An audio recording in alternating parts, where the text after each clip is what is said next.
കാറ്റും മഴയും മേൽക്കൂര തകർത്ത വീട്ടിൽ മഴയും വെയിലുമേറ്റ് ജീവിതം തള്ളി നീക്കുകയാണ് കൊട്ടാരക്കര ഇളമാട് പഞ്ചായത്തിലെ തേവന്നൂർ റോഡ് വിളവീട്ടിൽ ചിന്നമ്മയും കുടുംബവും. അന്തിയുറങ്ങാൻ അഭയം തേടി അധികൃതരെ സമീപിച്ചിട്ടും നടപടി ഇല്ല എന്നാണ് ഇവരുടെ പരാതി. ഇക്കഴിഞ്ഞ 22-ന് പെയ്ത ശക്തമായ മഴയിലാണ് ഉച്ചയ്ക്ക് 12 മണിയോടെ ചിന്നമ്മയുടെ വീട് തകർന്നത്. മേൽക്കൂര പൂർണ്ണമായും നിലം പതിച്ചു. ഈ സമയം ചിന്നമ്മയും മകളുമാണ് വീടിനുള്ളിൽ ഉണ്ടായിരുന്നത്. തലനാരിഴയ്ക്കാണ് ഇവർ രക്ഷപ്പെട്ടത്. കാറ്റത്തും മഴയത്തും എൻ്റെ വീട് മൊത്തം തകർന്ന് വീണ് ഞാൻ കിടക്കാൻ പോലും നിവൃത്തിയില്ലാതെ വെള്ളത്തിലാണ് കിടക്കുന്നതിന് പിള്ളേർ ഉൾപ്പെടെ എന്തെങ്കിലും സഹായം ഞങ്ങൾക്ക് ചെയ്ത് തന്നെ പറ്റും.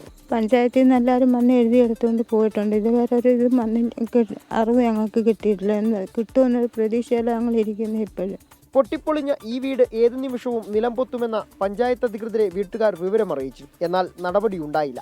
ചിന്നമ്മയും മക്കളും അവരുടെ കുടുംബവുമടക്കം രാത്രിയെ പകലാക്കി നേരം വെളുപ്പിക്കുകയാണ് ഇപ്പോൾ. വീടിന്റെ അറ്റകുറ്റപ്പണികൾക്ക് തുക അനുവദിക്കാമെന്നാണ് പഞ്ചായത്ത് അധികൃതർ പറയുന്നത്.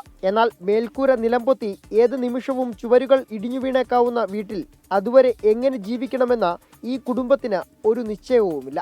കഴിഞ്ഞ 10 ദിവസമായി ഇടിഞ്ഞു പൊളിഞ്ഞ മേൽക്കൂരയില്ലാത്ത ഈ വീട്ടിലാണ് ചിന്നമ്മയും കുടുംബവും അന്തിയുറങ്ങുന്നത്. ഇവർക്കൊരു അടച്ചുറപ്പുള്ള വീടൊരുക്കാൻ അധികാരികൾ ഇനിയും വൈകരുത്.